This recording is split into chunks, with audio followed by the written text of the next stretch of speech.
There's good news for some public sector workers because government has released 1.5 million cedis to pay the 2012 arrears on transfer grants and other allowances for teachers. A technical committee has also been constituted to validate the 2013 and 2014 salary arrears of newly recruited teachers and submit a report by Monday, February 29. Government and the 3 aggrieved teacher unions, after a 3-hour meeting, signed the agreement for the release of 1.5 million cedis to the teachers. Again, in the agreement, a new technical committee has been set up to validate the 2013-2014 newly recruited teachers. The agreement also tasked the Controller and Accountant General's Department to process supplementary payment for teachers who have been already validated.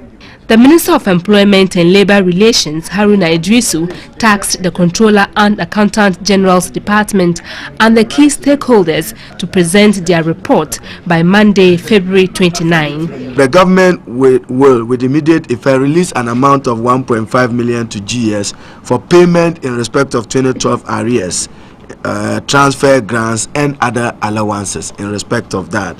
That we are assured by Honorable Atuforsen is now being processed by Controller and should be hitting the account of GS and subject to its processes to be done.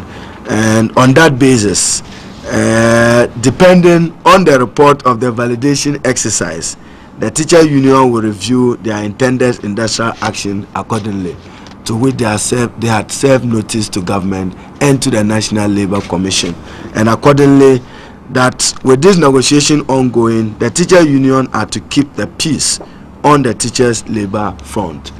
The General Secretary of NAT, who doubled as a spokesperson for the teachers, David Ofori Champong, lauded efforts of government in releasing the fund. We teacher unions believe in the sanctity of the school environment and will therefore not do anything to disrupt academic work.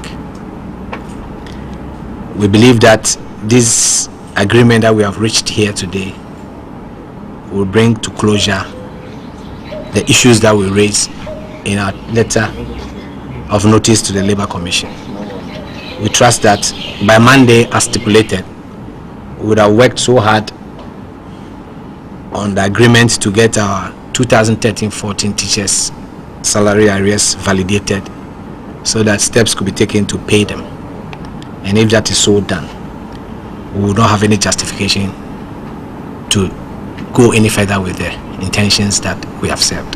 The newly signed agreement has nullified the previous roadmaps agreed for payment.